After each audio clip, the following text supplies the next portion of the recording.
Buenos dias, señores y señores, and welcome to another edition of the SoccerSanchez podcast. I am your host, as always, Brian SoccerSanchez, and I'm joined this week by our co-host and Colombia's answer to Hugh Hefner, Stu Gets Goals. There's one film, right? Last week was Harry Potter. Now apparently You're a man of many identities, Stuart. Thank you for joining me on the show, as always. And regular guest now, part of the furniture, D-Lord the Don. Bonjour, yeah. Chelsea fan. How are you today, D-Lord? Fine, ecstatic, happy, great. Excellent. We all know why. We'll talk about that soon. So today's video is going to be a shorter one than normal. We're just going to talk about the breaking news of the last 7 to 10 days, the transfer saga of Lionel Messi and his contract situation at Barcelona. Arguably one of the biggest pieces of transfer news of the last decade in world football. Arguably, again, as many arguments as there has been, possibly one of the greatest players of all time in Lionel Messi. Statistics prove that he is one of the best to ever play this game. So last week, it was put forward to the Barcelona board that Lionel Messi had put in a transfer request due to his desire to finally leave Barcelona. He has 1 year left of his contract with a contract clause of 700 million euros. Now, the stipulation in the contract, according to reports, state that Lionel Messi could leave for a free transfer if he requests to leave Barcelona within 10 days after the UEFA Champions League final. Now, as we all know, the football calendar has changed this year and the final was played in August. He did put that request through within the 10 days, but following crazy 7 days in the football news regarding this situation, Messi has finally decided to stay at Barca. Now, as the week went along, La Liga released a statement stating that he had to complete the final year of his contract, and if he did want to leave, there would be a clause of 700 million euros, which had to be met for that to take place. The rumours were that obviously the rich teams such as PSG and Man City, who were possibly the only ones who might have been able to afford this transfer, were favourites to get him. As the week transpired, Messi's father, Jorge Messi, flew over to Spain to begin talks with lawyers and the Barcelona board. Subsequently, as I mentioned earlier, Messi has decided to stay, and this was the quote that he actually released, a quote that he released as part of an interview with Goal.com. Just taking a section of it. I thought and was sure I was free to leave. I told the president, and the president always said that at the end of the season, I could decide if I wanted to go or if I wanted to stay. And in the end, he did not keep his word. He goes on to say, now I'm going to continue with the club because the president told me that the only way to leave was to pay the 700 million euro clause and that this was impossible. Now, it's a crazy piece of news. As I mentioned, Lionel Messi, always being considered in football debates as being one of the greatest players of all time. Stuart, how do you see all this? We spoke about this briefly in our video with the following the Barcelona's 8-2 defeat to Bayern Munich. We were speculating whether or not Messi would leave or stay. Then this news broke last week. He was supposed to be in training for pre-season the first day and having his COVID test as part of the protocol for La Liga's return. How do you see this news and eventually what's happened now with him staying? Do you think it was a good decision by Barcelona to keep him, or should they have just cashed in on him now rather than let him leave on a free next year? Yeah, so I mean, I'm wondering why Barcelona have stuck to that 700 million euro clause. Right now, what they've got in their hands is a player that is obviously not happy at the club, disgruntled with the chairman. He's not in a good spot right now in terms of his desire to stay at the club.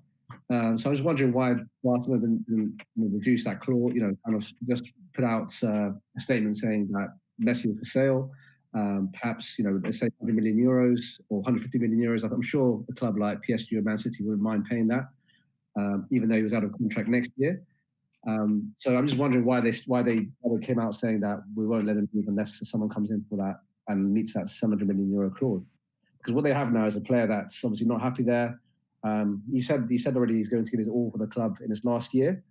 But I mean, I don't know how true that's going to be. He's going to be someone that potentially might even lose his captain's armband. Because he'll be coming back. I think he only started training today, I think, and he's been on strike for the last week or so. So they're not going to make him captain straight away. So from the get-go, he's in a bad spot. So yeah, it's a bit of a strange one. It's more like a victory for the chairman than Barcelona, because the chairman's the one that stuck to his guns. So I'm just wondering if he's done more damage to the club's reputation than anything, because you've had a player that's served the club very well for the last, let's say, 15 years, right from the very beginning. So surely there should be some sort of good faith there, and let Messi leave in good terms. But it's going to be a shame that once he leaves, it'll be with this kind of saga in the distance and overseeing the kind of his departure. So yes, it's a bad spot. It's a bad spot for Barcelona. We'll see what happens. I've become aware that Victor Font, he's also in the running for becoming the next chairman in March's elections. So it might be that Bartomeo's out and Victor Font is in, and that might perhaps convince. I mean, there's also speculation that Messi might even stay at Barcelona following this year, because if Victor Font is elected, which apparently the chances are quite high that he will be, he's promised to bring in Xavi, sack Koeman, bring in Xavi, and kind of reinstitute the Pep Guardiola philosophy in terms of bringing up players from La Masia and promoting to the first team. So that might convince Messi to stay. So you never know. You can't just say that he's going to leave after this year. He might decide to stick around if there isn't change at the top of the helm within Barcelona. So yeah, there's a lot of stuff happening in the next 12 months. Yeah, I think it was mentioned a lot that those presidential elections at Barcelona in March is a huge reason as to why Messi kind of brought this news across to us and why he wanted to leave. He wasn't happy with the way the chairman was running things. Obviously, with the elections in March, he was favouring Font, and in particular having Xavi as the new Barcelona manager. In the end, Koeman got brought in. Seems to be putting his foot down, laying down the law. Some of the players aren't happy. Obviously, Messi being the most influential player in that dressing room, obviously wasn't happy either. The 8-2 didn't help either, I don't think. Nor did the capitulation to Roma as well last season, or season before, I think it was. Season before even, yeah. And then last year was Liverpool, wasn't it? So things have been going well for Messi and Barcelona in the Champions League the last few years. D-Lord, I'll ask the same question too. Do you think Barcelona should have cashed in on him? I think they're stupid not to. Personally, I think they're really silly, to be honest. I don't understand how a club who is in financial difficulties, right? You have a player that's been with you over, I think, what is it, 20 years?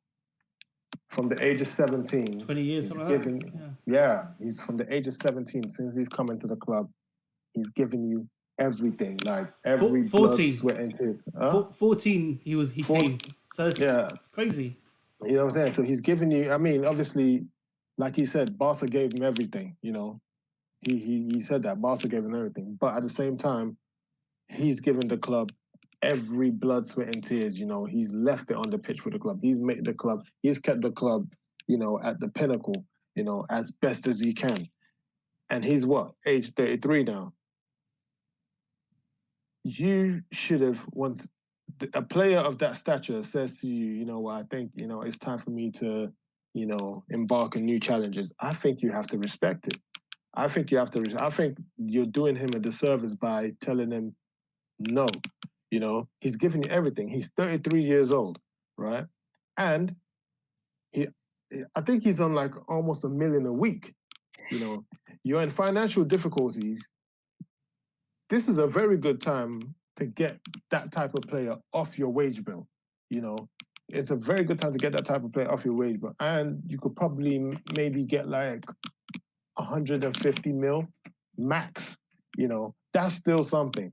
That is still something. Like, teams will pay that, you know. when I say teams, I say Manchester City. Manchester City will be happy to pay that. You know, you can take that 150 and you can reinvest. You can put that into the club. You're going to let this player go next season for free, for nothing. It's absolutely ridiculous, and I think that they did him a disservice, and the Barca should really hang their heads in shame for that. It's interesting because I'm kind of like on the, like, my opinion on all this is Barcelona should have sold him, but at the same time, I'm not into this idea, this romantic, you know, the way they romanticize this idea that, you know, he's given, like you said, his blood, sweat and tears at Barcelona, and you know they should let him go because of what he's done for the club. He signed that contract. He was well aware of the 700 million euros. He was well aware of the 900 million a week, 900,000 euros a week before tax. So, I mean, I agree with you. It would be in terms of a moral, moral standpoint is, you know, let him go. You know, like you said, charged 150. You could probably even charge 250 for Messi, and they'd get that money. And for someone with 12 months left on the contract, why wouldn't you do that? But they've dug their heels in. The 700 million euros has been a big thing in the news when talking about this. But I think it's a pity that Messi can't leave now, because I mean we all know now, presumably, that he will be leaving next summer. Presumably, who knows if the elections in March go his way? Xavi comes in as manager. He's really happy, and then in the end decides to stay at Barca anyway and see out his career there. But I think players need to be careful in future when signing contracts, when you've got such a clause, such as 700 million, which, as he said, is impossible for anyone to pay.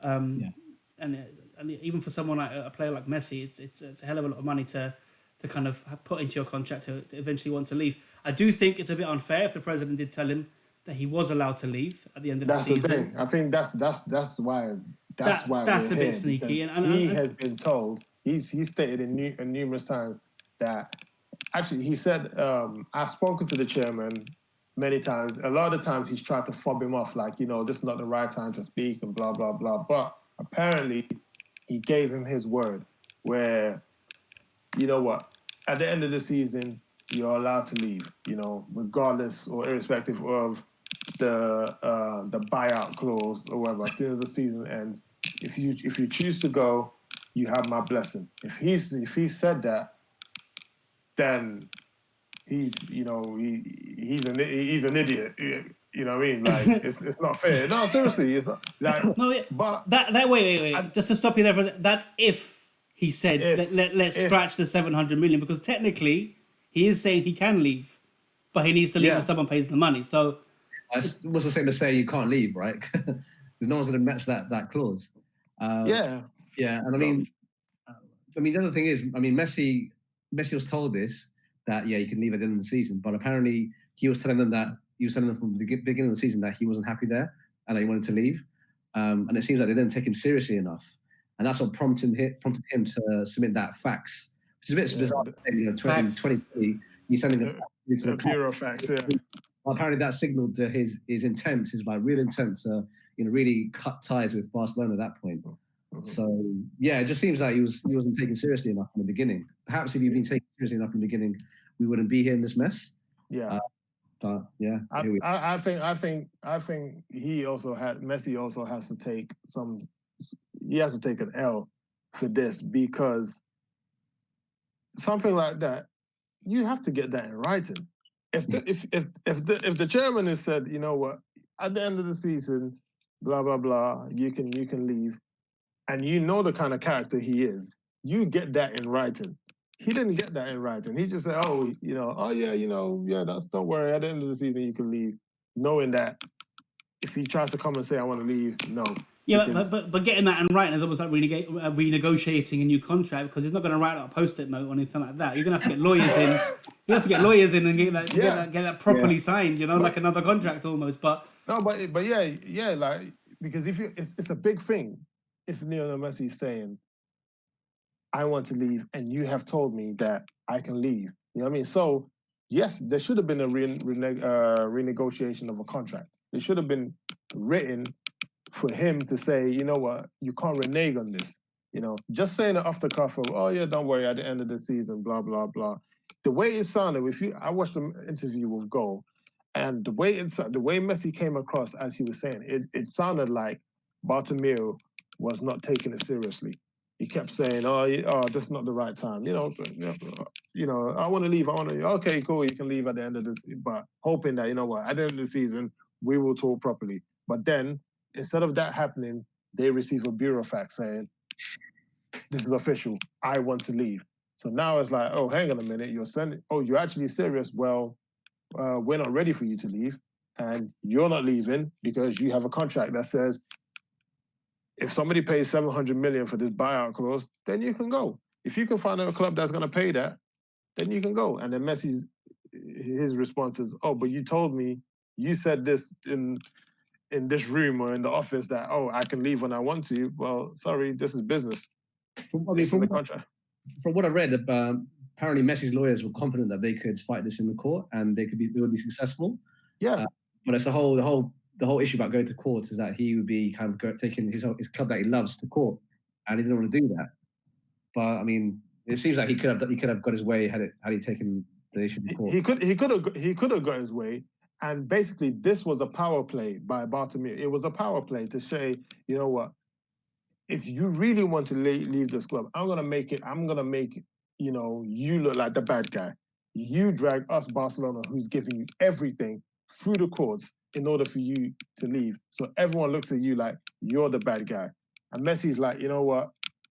The last thing I want to do is tarnish, my image with Barcelona. My issue is with you, not Barcelona, you, Bartomeu. And Bartomeu knows that. And that's why he's using all the technicalities in the world to say, you know what? The contract is there, blah, blah, blah. He could have taken it to court and he probably would have won, but he knew he didn't want to do that, So they haven't abided by the spirit of that contract, right? Because they might be able to get away with the technicality, a legal technicality, but the spirit of the contract said that he could leave at the end of the season, as long as he submitted his wish, his intent to leave at least 10 days after the Champions League final, which he did. Obviously, to do the contract said that to be by before the season ended, and they assumed it would be ending around May, June. But yeah, it's true. Well, the issue I have with Messi in regards to this whole situation is that if there's a possibility that you can be convinced to stay or you might end up staying, why go on strike? Why go on strike? Just keep going to training as normal or whatever, and then just let your lawyers or whatever handle that situation. And if things don't work out, I say, okay, cool. You haven't kind of caused a major issue, but for you to go on strike, one, and not follow through with it, it's a bit funny. And then second of it, your family, it seems that you hadn't even convinced your family, He hadn't convinced. He said that he spoke to his family and his son was crying and blah blah blah. But hang on a minute, if you ever wanted to leave from a year ago, you should have been prepping your family from time to say, listen, we're leaving. We're going to Manchester. Yeah, we're going to Manchester. That's it. Final. We're going to see Uncle Aguero. I wonder if they cried once they found out they were leaving Barcelona, or when they found out they were going to Manchester. Right? I think they cried when they found out they were going to Manchester. I don't care if my uncle's there. I don't want to go there. There's no beaches. Yeah, exactly. No beaches, right? All day trip to Morecambe Beach. Seaside. But seriously, all jokes aside, it seems like there's a lot of battles that it looked like he just approached it nonchalantly and just thought to himself, you know what, if I just say I want to leave, they're just going to grant me my wishes because I'm Lionel Messi. You haven't convinced your wife. Your wife doesn't want to leave. Your children don't want to leave. Bartomeu don't want you to leave. Where are you going? Yeah, win the battle at home first, at least, and then say, you know what, the decision's final. I'm not coming back to training. Like, bunking or just not turning up for training and stuff. Kind of showed that, he was actually being serious with it. But you can't be half-hearted. You can't do that and then turn around and say, okay, well, because, my kid was crying, and I thought to myself, you know what, I'm just gonna stay now. Like now, you just kind of made it very awkward. You're probably gonna lose the captain band. You know, you're not gonna get a proper send off. I mean, he's Messi. I mean, the fans love him. You know, they should understand. Yeah. Yeah, no, and the fans are on his side, right? They've said that this is going to impact the way they perceive Messi, because I mean, Messi is like, he's the one that's put that club where it is, well, where it was a few years ago. Now it's not in that same category. Yeah. But yeah, they'll still stick with Messi, and they'll still, you know, send him, you know, give him a really fitting send off. Yeah. Yeah. So it's a shame. One thing I just wanted to bring up, which I thought was quite an interesting development in this whole saga in the last 7 to 10 days, was La Liga's involvement in all of this. Now, I thought it's quite unprecedented, really, that the league should come out and release an official statement stating that the €700 million buyout clause was valid and that Barcelona need to follow that ruling. Now, surely this is something that the legal men or women deal with, and not something for a league association to actually release a statement like that. Then again, saying that it's not an association, it was La Liga and not the Spanish Football Association who said this. Why do you think, D-Lord, that they actually came out with this statement when really it doesn't really concern them? It's a Barcelona thing, really. Do you think, and some people have been speculating, that they're afraid of losing a player like Messi from their league, and with the likes of Neymar leaving in recent years, obviously Cristiano Ronaldo. There's obviously some world-class, amazing players playing in La Liga, but these are like the main guys we're talking about here. What do you think about La Liga's involvement in all this? You literally hit the nail on the head. Like, I think it was a blow for La Liga to lose Neymar, you know, the way it all unfolded and the way they were left with egg on their faces, thinking, you know what, there's no way that you can, like, who leaves Barcelona? Barcelona gets rid of you. You don't get rid of Barca. And then the way PSG went about and saying and showing them, you know, we got big balls. We're coming for the player and we're taking him. You know, I think it left them red-faced.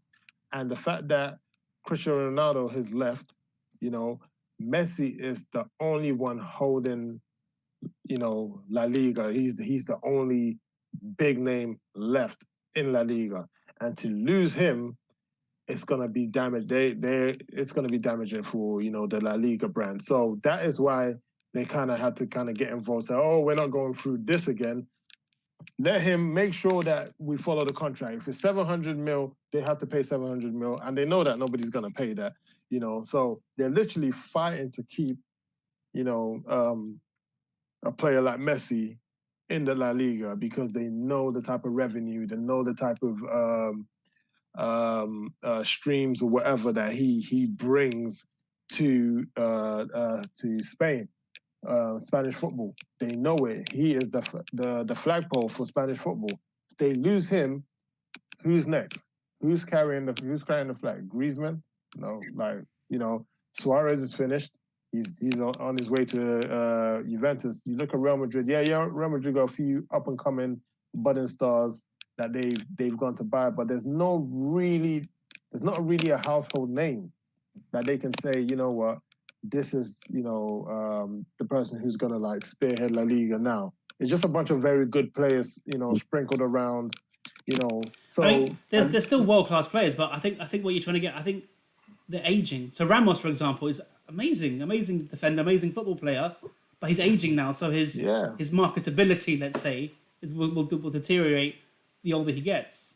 Yeah, I know, but even if you say there's world class players in those aspects, but it's not a Messi.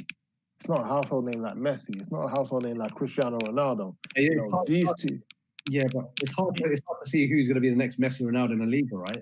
Exactly. You know, and you have to remember, La Liga's coming from a time where they had stars, like big stars. They had Ronaldo here. They had Figo. They had Raul. The Beckhams, the Zidanes, the Ronaldinhos, like they had names, you know, that was people would tune into La Liga. Now it's like, okay, you have a few handful here and there, but they're not names that you're gonna be like, oh, I'm tuning into La Liga today. Or I mean, obviously, whoever watches Spanish football, you know, they'll still be tuning. But I'm talking about globally, like when we want to watch Spanish football, we want to see, you know, like El Clasico, Cristiano Ronaldo versus Messi. Like even though they played how many up team times, like when the next El Clasico is gonna come around, it's like, who are you looking forward to seeing? Yeah. You know, they haven't really got anybody. So La Liga had to step in and say, you know, look, they were always going to be on Barca's side. Always going to be on Barca's side. You know, they shouldn't have stepped in personally, but I know why they did. It was desperation. But the thing is, if he leaves, they need to be planning like he can't play forever. He's gonna either retire or he's gonna go. So what are you doing next about that? My question, in terms of like, it points towards what the future is for La Liga, and you know, in terms of like these kind of household names that are missing. Is that because of everyone in the league is now kind of in a very similar quality level? Are they all quite, you know, very, very good? It's hard for someone to stand out right now. And that also goes to show in terms of La Liga's deterioration in terms of, you know, global standing. I mean, nowadays it's not showing on Sky Sports, for example. Yeah. Why is that? Is that because that's probably related to the fact that a lot of, you know, household names have left La Liga and gone to, you know, Serie A like Ronaldo or Neymar. Yeah. So you can understand why La Liga was so desperate to hang on to Neymar. Yeah. To Messi. But I mean, I'm questioning why doesn't the Liga get involved in Spain in terms of, you know, in a club's transfer dealings? You don't see the Premier League getting involved in Manchester United's transfer dealings. So why does that apply in the Liga? Why do they have a say in what a club can or can't do? Do you know? Do you guys why? I don't know why. Like I said, I think it's it literally was kind of like a blessing and a curse having like the Lionel Messi and the Cristiano, because they elevated La Liga to a status so high, you know, that once that balloon popped, you know, they relied so much on those two to be the spearhead and the flagship for the La Liga brand.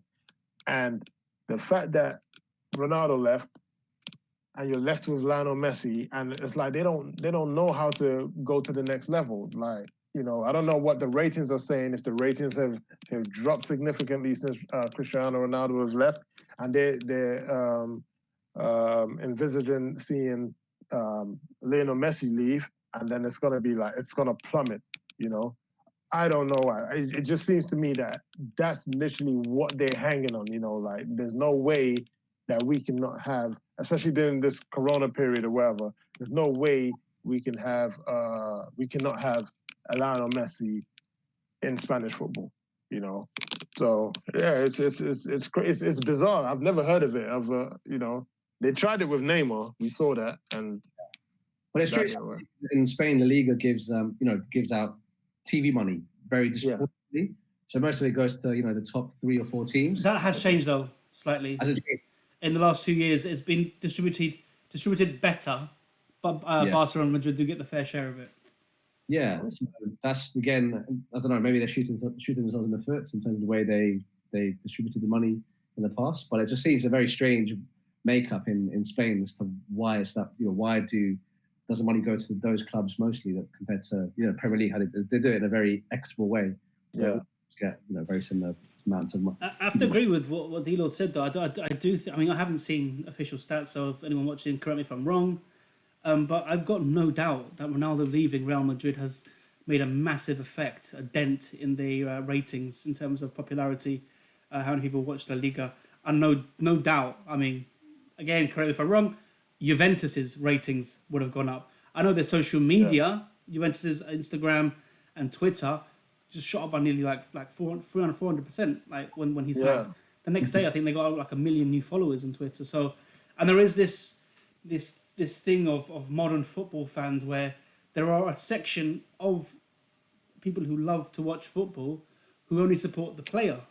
So they'll buy every shirt that Ronaldo plays for, no matter what the club is, and follow him no matter where he's at. Yeah, and no doubt Messi must be similar, but Messi's slightly different in the sense that because he's always been at Barca, whoever follows Messi is probably a huge Barcelona fan at the same time. So it would have been interesting if he does leave, or if he had left this summer. But yeah, I mean, in terms of the popularity and all that, the ratings and social media and all that, I think La Liga were scared that Messi leaving puts an even bigger dent onto that. Yeah. Stuart, what are your thoughts on La Liga getting involved? And would you ever see? Do you think you ever see the Premier League getting involved with something like that? No, I mean, has it ever happened? I don't necessarily think it's ever happened with the Premier League in terms of. I mean, let's think of an example of when a really high-profile player has had a very public altercation with their club. I can't think of right now of one, but Steven Gerrard and Liverpool. Back in like 08, 09. Yeah, the Premier League. You never thought the Premier League getting involved in that. It'd be very strange if they did. They wouldn't though, because it's a legal thing, isn't it? Really. I think it's to do with the makeup of La Liga. I mean, I'm sure La Liga has some sort of like, there's a benefit for La Liga, obviously with having Messi in their league. So I'm guessing there's some sort of like an arrangement where La Liga gets involved with when it comes to high profile players or things of like a massive magnitude happening in the league. That's where they have to get involved. So. Yeah, but it'll be. I would never see that happening in the league, in the Premier League. Yeah, I don't see that happening in Premier League. Any other league, in the Bundesliga. I mean, why would the league, the league get involved in the dealings of an individual club? It wouldn't happen. Do you think there should be some sort of financial cap on buyout clauses or wages, or to kind of stop something like this happening? Because this is mainly what the reason he's leaving is because of the ridiculous, to be honest, buyout clause. If I'm not mistaken, either. I think a couple of years ago, I read. I think I spoke to Deedle about this once, like 2 seasons ago. I think Isco has a release clause of 900 million.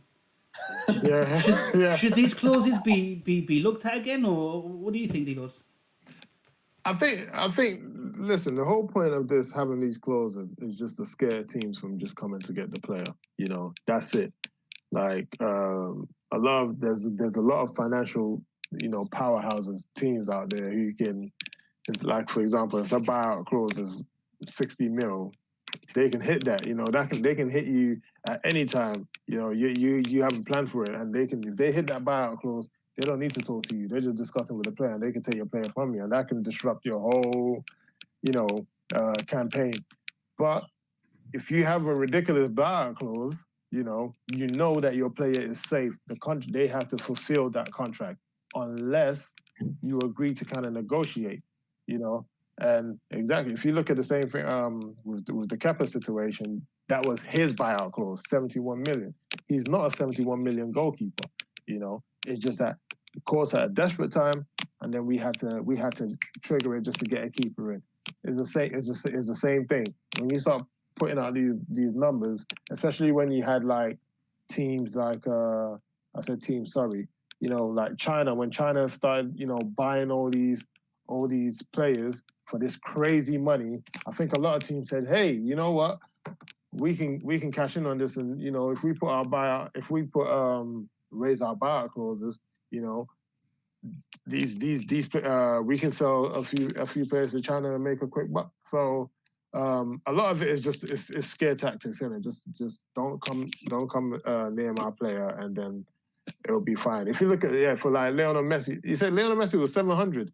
Yeah, Isco's is higher. Yeah, exactly. Presumably because he's younger and the contract is longer length, but that'll comes into effect as well. But yeah, it's ridiculous because nobody in their right mind is gonna pay. Well, I say nobody because Neymar's was 200, his buyout clause was 200, and then PSG said, "Okay." Yeah, they thought that it would scare him off. I think they thought that number would scare them off, and it didn't. So I think that the next time they were doing contracts, they said, "You know what? We're gonna have to go a bit higher than 200 this time." A lot higher. Has anyone got a buyout clause for £1 billion? $1 billion? Who? Has anyone got a buyout clause of that? You know what? It's funny you say it because I think Benzema has a buyout clause very close to $1 billion. I think. Really? Wow. I need to be checked, but I remember reading somewhere it was a Madrid player, and I'm pretty sure it's Benzema. In terms of whether it's right or wrong to have a player with a buyout clause of, let's say, 700 million, 800 million, and you mentioned, wage caps. Benzema, 1 billion. Is it $1 billion? Yeah, Benzema's 1 billion. You 1 see? billion euros. Mad. Is it what? 1 billion euros. That's crazy. I mean, that points. Wow. So, but look. I mean, obviously, that's put, like you said, those kind of clauses are there to put off other teams. But at the same time, it's kind of leverage to say, okay, you want 800,000 euros a week, you're going to cost £1 billion to leave here. Yeah. Is that something that needs to be looked at? Is that like a players' union thing, or you know, should leagues, not just La Liga, but leagues in general in world football, really put financial caps in place, Stuart? Sorry, you cut up there a bit. What did you say? Sorry, yeah. So do you think the financial caps are something that should be looked into? Like, given how much money is being put into football. Yeah, but I mean, there you're kind of treading into like socioeconomic trends, right? I mean, nowadays in society, people are saying there should be a cap to whatever someone earns because it's getting a bit disproportionate. And it depends how much you get involved in market forces dictating how much someone should earn and what clauses should be. I think, it's getting a bit silly, right, in terms of how much money is going around in football and whether it's value for money. And then again, it's also the fans. Is a fan?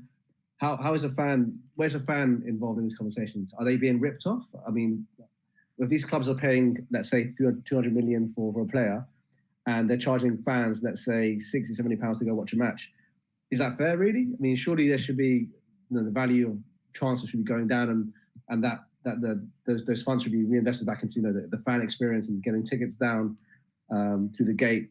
So yeah, it just seems to be that the fan picks up the tab in some way, and I don't like that. I don't like that. But then again, it's like, if market's saying that this is how much a player's worth, then that's how much a player's worth. But yeah, I mean, if you could keep that and perhaps let the fan have a better experience when it comes to paying less at the gate, then perhaps that's a better way to address that situation. I'm not too versed in facts and figures, and I mean in terms of figures and all that, but I think it's too late to put a cap. Like, where do you start? Where do you start? But what's the ceiling? Is there no ceiling then? I don't think there's a ceiling, especially when you hit so let's say we get a player that's eventually turns out to be better than Lionel Messi and a Cristiano Ronaldo, and they say, oh well, you have to only earn, the highest you can earn is 100, 150. Like, is that fair? I don't know. Yeah. Be paid what you're worth. Why I not? mean, obviously to us we're like, yeah, but I mean, if I turn out to be better than these two, and then I don't even get paid anywhere near as them, I think that's crazy. But then again, you look at the model. Working on commission. Working on commission. 100,000 a week. If you win the Champions League, you get 10% of the profits.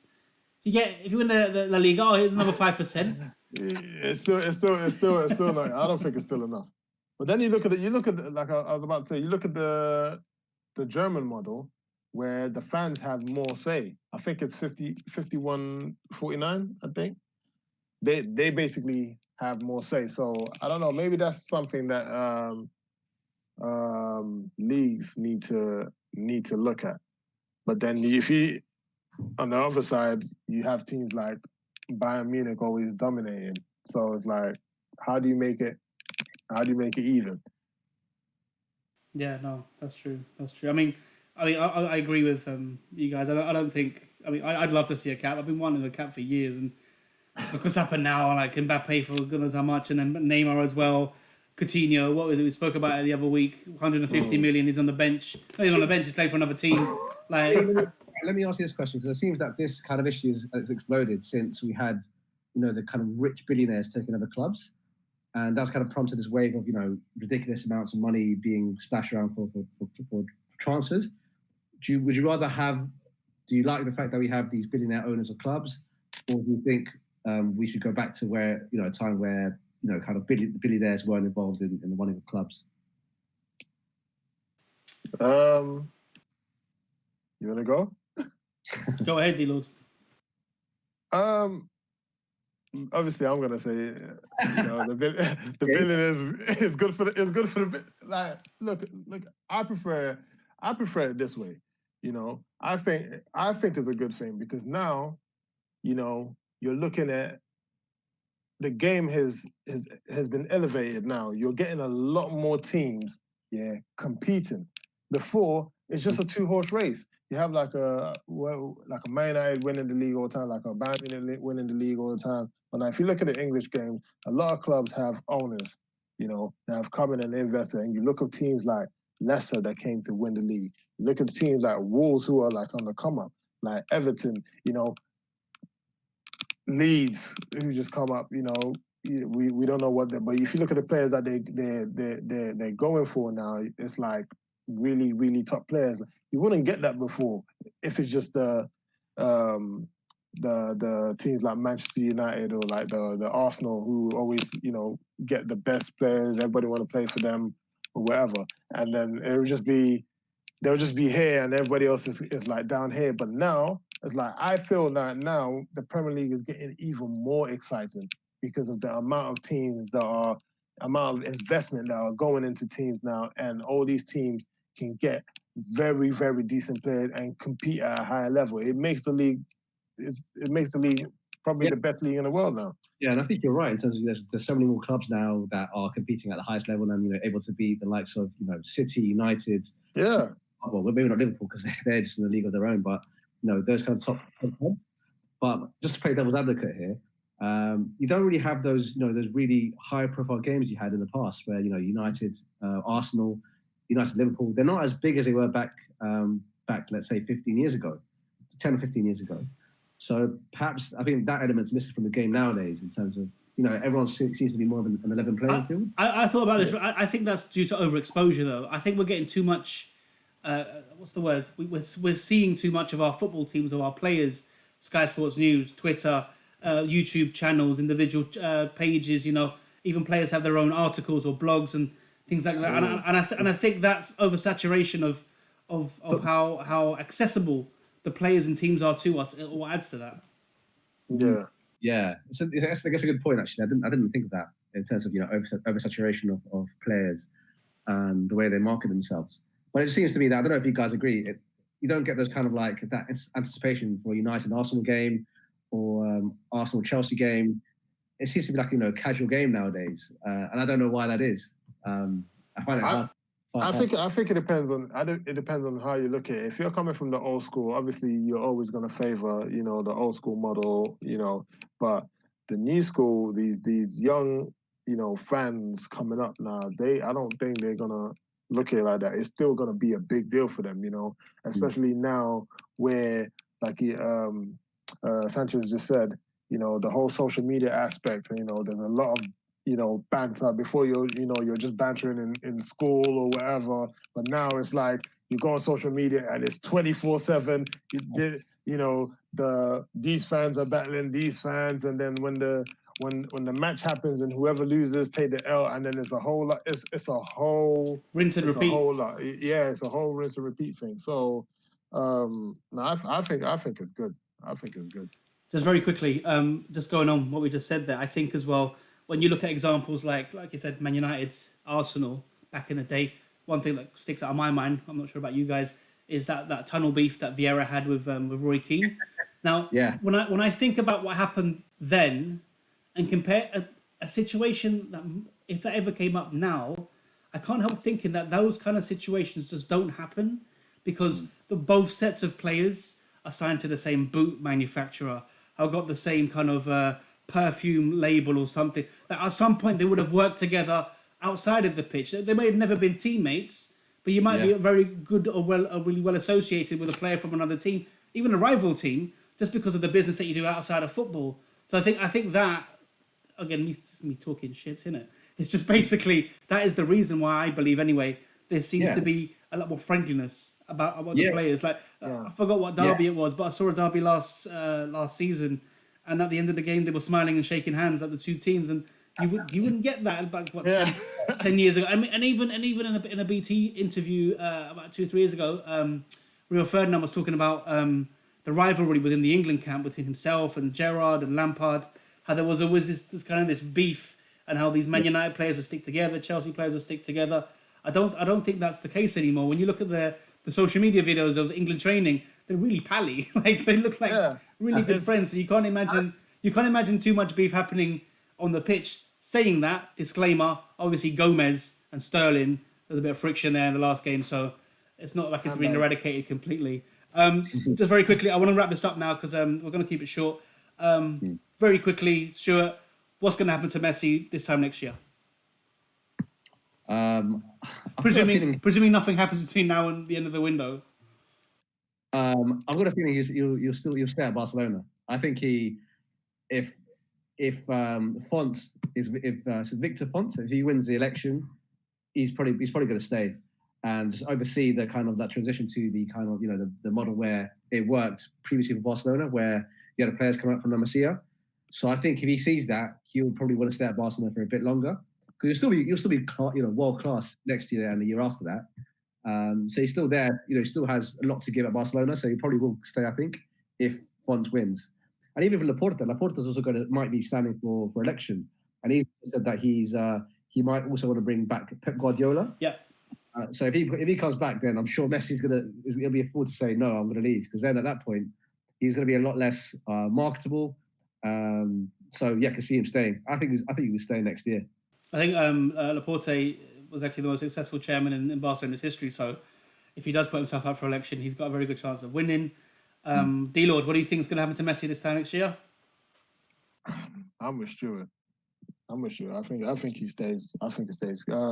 If there was ever a time he was supposed to leave, it would have been now. Like, what, you're 33, next year you're going to be 34. What are you going to do? Go MLS. Uproot your family for like one season in, I don't know, wherever. We were all hoping to see him in England.